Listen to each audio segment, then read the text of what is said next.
That project involved shared services in cash management and cash processing and data centers and operations. It involved an increased use of technology. So you now have POS terminals, ATMs, mobile banking, NIPS transfers. For those of you who work as you deal with banks, you now know about NIPS Instant. You can move your money. The clearing days have been shortened. In that process, we have looked at how we can be more efficient in the management of cash. In 2009, we did a study and saw that of all the cash transactions done in Nigerian banks, only 10% were for more than 150,000 naira. And that 10% accounted for over 70% of the value of the cash. So you have a very small number of customers that's a very heavy user of cash.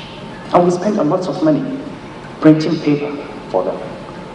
Now I've heard all sorts of statistics. And people, with statistics, it depends on what you want to say. People say, well, the GDP of America is so much, and their highest currency is $100.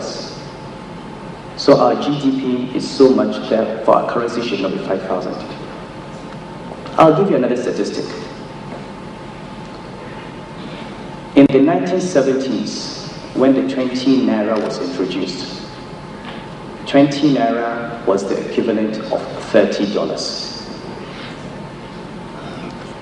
In 2013, when we introduced 5,000 naira notes, 5,000 naira will be the equivalent of $30. It's a statistic. If you could buy $30 with one 20 naira bill in 1978, you now need 250 20 naira bills to buy $30. I would have to print those 250 bills, pay for the paper, for the ink, for the security features, for transportation, for insurance, for clearing, for the bullion vans, for the vault space, for the staff, banks will pay for the staff who are counting, processing, disposing. And these are costs to the economy. It's simple. You have had years of inflation. You've had devaluation of the currency after the crisis. We're printing more and more paper for transactions. Or you can take other statistics. Don't compare the GDP of UK and the GDP of Nigeria and then try to look at the value of the currency. Why don't you tell me what is the percentage of the money supply in the United States that is currency in circulation? And what proportion of transactions in America and the UK are done in cash? Now we decided to attack these costs by improving the efficiency in our procurement processes and also introducing policies. And we've published the results. Our annual accounts are there. The total cost of printing and minting all denominations of currency in Nigeria in 2009 was 47 billion. By 2011, we had brought these costs down to 32 billion. And by 2014, we'll be at 25 billion. We would have saved 50% of the total cost of procurement. Now this is 32 billion last year for all denominations of currency, printing and minting. And yet somebody wakes up and says the central bank is spending 40 billion to print 5,000 naira notes. A newspaper just writes the number, quotes a source that is unnamed, that is supposed to be a source of the central bank, and everybody has picked that 40 billion. It cost us 32 billion to print and mint every denomination in 2011. These notes cannot cost more than 2 or 3 billion. But 40 billion is the number. In fact, yesterday, in a newspaper, the publisher on the back page had an article attacking me for spending 40 billion, when inside the newspaper there was an advertorial by the central bank giving the numbers.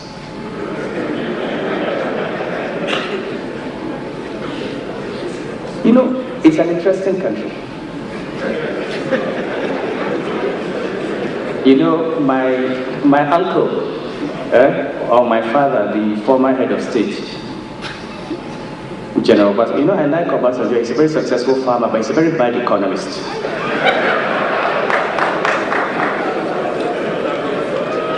He stands up.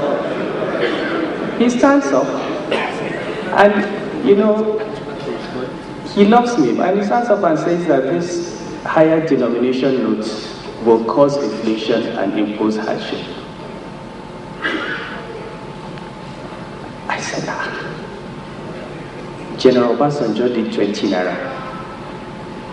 He did 100 naira, 200, 500, and 1,000. He has introduced more higher denominations in Nigeria than any head of state.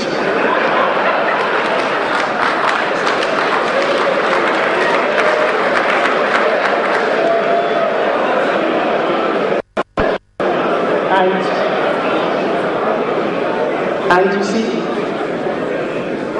and when General Obasanjo did 100 in 1999, then he did 200 in 2000, did 500 I think 2 years later, did what? And in that period, inflation was coming down. It was coming down because it was accompanied by very tight monetary and fiscal policies during his reforms. Now, for somebody who has gone through that, who has in business, to come and stand up and say introducing a higher denomination causes inflation. I don't know if somebody wrote the speech. I'm trying to see him, or if he was misquoted. Because if he actually said that, then he must be the single most important determinant of inflation in our history, given the number of notes he has introduced. We all know that you cannot have inflation simply because you produce a denomination if you don't increase money supply. It's basic economics. We all know it. And yet, we keep repeating the opposite deliberately, and people talk, and you wonder, what is the transmission channel between a new denomination and prices? What? We say we're introducing coins. We are introducing coins. They say we are eliminating the notes. You have 20 naira notes. We are introducing the coins. Why are we introducing the coins? A number of reasons. First,